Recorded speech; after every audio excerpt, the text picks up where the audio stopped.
শেয়ালের চালাকি ও সৎ কাক। একদিন বনের এক বড় গাছের ডালে একটি কাক বসেছিল। তার ঠোঁটে একটি রুটি।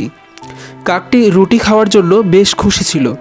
হঠাৎ সেই পথে এক চালাক শেয়াল এসে উপস্থিত হলো। শেয়ালটি কাকের ঠোঁটে রুটিটি দেখে লোভে পড়ল। শেয়ালটি ভাবল কাকটির থেকে রুটি কেড়ে নিতে হবে, কিন্তু কিভাবে? তখন সে একটি বুদ্ধি বের করলো। শেয়ালটি কাকের দিকে তাকিয়ে মিষ্টি গলায় বলল, ওহে সাদা কালো সুন্দর পাখি, তুমি কত সুন্দর, তোমার গলার স্বর নিশ্চয়ই আরও সুন্দর, একটু গান শোনাবে? কাকটি মনে মনে বেশ খুশি হলো। সে ভাবল, শেয়াল আমার প্রশংসা করছে, নিশ্চয়ই আমি খুবই সুন্দর এবং আমার গানের গলা ভালো।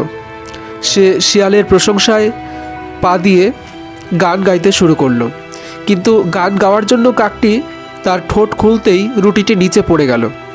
শেয়ালটি তৎক্ষণাৎ রুটিটি তুলে নিয়ে খেতে শুরু করলো। রুটি খাওয়ার পর শেয়ালটি মুচকি হেসে কাককে বলল, ও বোকা কাক, অতিরিক্ত প্রশংসায় মুগ্ধ হয়েও না, কারণ অনেক সময় এটা ফাঁদও হতে পারে। কাকটি তখন বুঝলো সে ভুল করেছে। সে খুবই লজ্জা পেল। নীতিকথা, এই কাহিনী থেকে আমরা এটাই বুঝি যে অতিরিক্ত প্রশংসায় মুগ্ধ হওয়া উচিত নয়। নিজের বুদ্ধি দিয়ে সব কিছু বিচার করতে হবে। ভিডিওটি আপনার কেমন লেগেছে অবশ্যই কমেন্ট করে জানাবেন, এবং যদি ভালো লেগে থাকে লাইক ও ফলো করতে ভুলবেন না। ধন্যবাদ।